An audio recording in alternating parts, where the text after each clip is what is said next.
make this video because I feel like during this time of the COVID-19 outbreak, we all could use some help in the finance department. And all the information that I'm seeing out there online is about investing your money. However, I know my demographic, and my demographic does not have money to put into investments and most likely isn't already investing outside of an HSA or a 401k. So I decided that I wanted to make a video for the everyday folks who are living check to check, or they have some money saved up that can last them 3 to 6 months, 6 months to a year. But beyond that, we would need to figure out some other way to begin to make money or save money during these trying times. So number one, call your insurance company. Why? You are spending less miles on the road right now. You should just go ahead, call them, and get a higher deductible. The deductible is the amount that we pay should we get in a car accident. And most people have the deductible of $500. Increase the deductible. Why? Because you're home. You're not going anywhere. You aren't leaving out your house besides a grocery store. So call your insurance company, increase your deductible, which will give you a lower monthly payment. All right? Tip number two. Tip number 2 is go ahead and print out the most recent copy of your bank statement pre-corona. All right? Get a full month. Highlight that baby 2 different colors. You can do this on your phone. You can print it out. Whatever works for you. The 2 different colors should be 1, your fixed expenses and things that you know you have to pay regardless. And 2 should be things that you know you can lower. Like if you have Apple Music and you have Spotify and you have Tidal, now let's figure out which ones we can get rid of. If you know you have Netflix, you have Hulu, you have FX, you got HBO, but all your friends do too, maybe y'all can work it out where, y'all are close friends, and let's just use the same passwords. I'll pay for Netflix, you'll pay for Hulu, you'll pay for FX, and we can all just share passwords. That way each person is paying only like $10 a month. Cell phones. T-Mobile is doing a deal where it's $50 per line. This could be a good time for you to switch to a different company because, Verizon or, Sprint, your bill is high. You have an amount on your phone that isn't paid off. T-Mobile will pay off up to a certain amount for you to pay off your bill. So start thinking about different ways you can shift around to different companies right now to save you some money. Think about bundling certain packages like Hulu and Spotify. If you bundle them both, it's like $12 versus paying for them individually.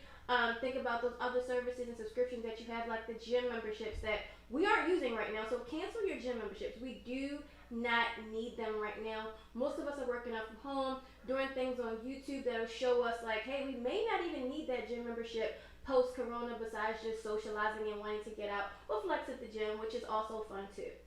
Tip number 3 during the coronavirus outbreak is stop spending money. I know this may sound so simple, but it's hard for us because we're used to going out every day. We're used to stopping to get our nails done after work, or let me just get a cut real quick. These are the things that we're used to doing, and this goes for a lot of fellas that I'm seeing online. Like, guys, I'm seeing y'all copping the latest sneakers when the releases are happening, which is all fine and dandy, but again, we may have family members who fall on hard times, and maybe in the past you haven't been the one to give money, but it isn't that cousin who never has a job. Like, this is the person who's going to work every day, who has fell on hard times, and now we have to step up and be able to help ourselves or help our family.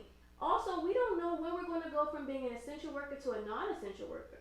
We don't know what these corporations have planned for us, so stack your money. We don't know. At first it was 2 weeks, now it could be 4, it could be 8, it could be 12. We do not know. So please cut down on the excessive spending. IG is flooding my timeline right now with dresses and bathing suits and all sorts of cute fits, don't get me wrong, but the reality is it's something that I should not be concerned with right now because I'm not going anywhere, neither are you. Tip number 4, please call your mortgage lender or call your landlord if you will not be paying your rent on the 1st. I've heard plenty of people say this, oh, I'm just not going to pay my rent. Landlords are people too. They own property. They have to pay mortgages. They need to know whether they can be able to pay or not pay. And for you personally, when this is all over, y'all, we're going to have to pay back these back bills. If you cannot afford to pay it, absolutely do not pay it, but please communicate that you will not be paying it. Why? You need to figure out what your landlord's plan is. Are they saying you could do this for 2 months, 3 months, 4 months? Are you in another state and you're like, man, I might have to move back home? You need to start having those conversations right now. If you are out of work and you can't afford to pay your rent, you need to call your landlord to figure out, are they going to give you some type of forbearance, or are they going to give you some type of space where you can be able to live rent free for a couple of months till you get back on your feet, or what they're going to do. And y'all know landlords be shady out here, so please make sure you're communicating with your landlord to figure out what his or her plan is during this time. Mortgage companies, more often than not, a lot of mortgage companies right now are doing a forbearance program where they will waive you from having to pay your mortgage for a couple of months.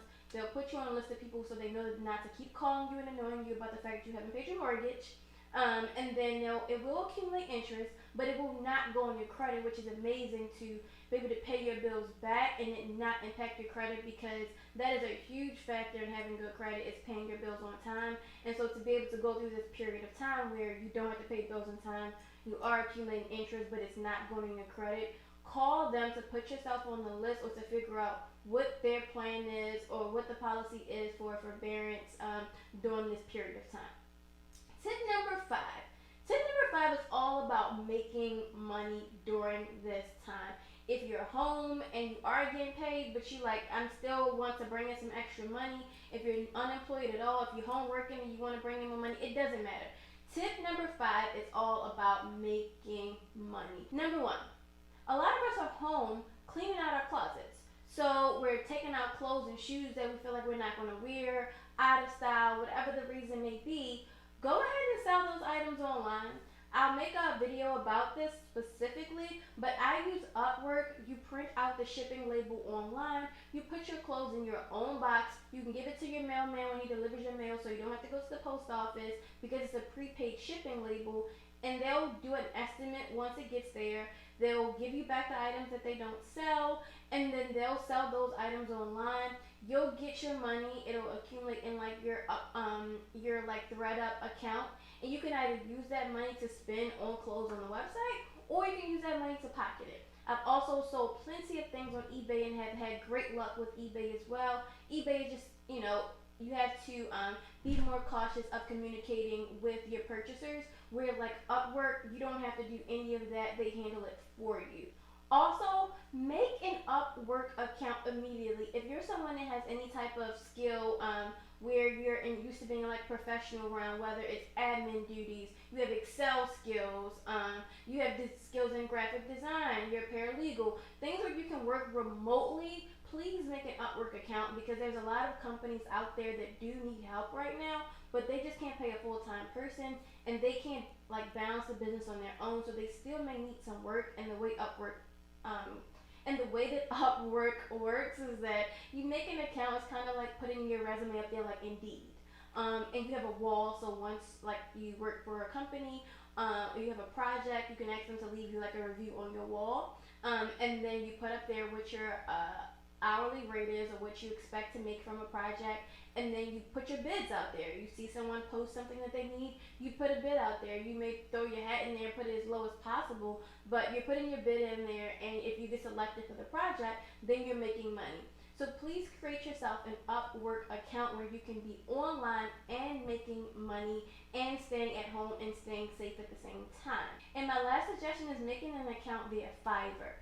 Fiverr is an account that it's an app, I would say, or software. I'm not the most techy, but Fiverr is a space, I would say, for artists, where you may want someone to help you with an ebook cover. You may help with needing an ebook voiceover. You may need help with any type of graphic design. There's plenty of stuff that I'm probably underestimating animation work that's on this Fiverr website. Most of the time, artists go there when they need things done. But if you have some secret skill that you may be able to use for the Fiverr app, look into it, put yourself out there, say, hey, sure, I'll do this for you. I'll make you a good bio for your website for $20, for $30, whatever the case is. Make sure you're looking at the going rate for the projects that you're offering. But make yourself a Fiverr account, because a lot of artists use it, and a lot of artists are really trying to lean on their art right now while they're home, coming up with different creative things to do. So please put yourself out there on that app if you have not already, to create an account to figure out how you can be making more money. If you haven't already, please subscribe to my YouTube channel, Bloom Financial. Plenty of content and information to just keep you in the know and to keep you financially aware. Thanks. Stay blessed. Stay safe. Stay home. Love you. Talk to you soon. Bye.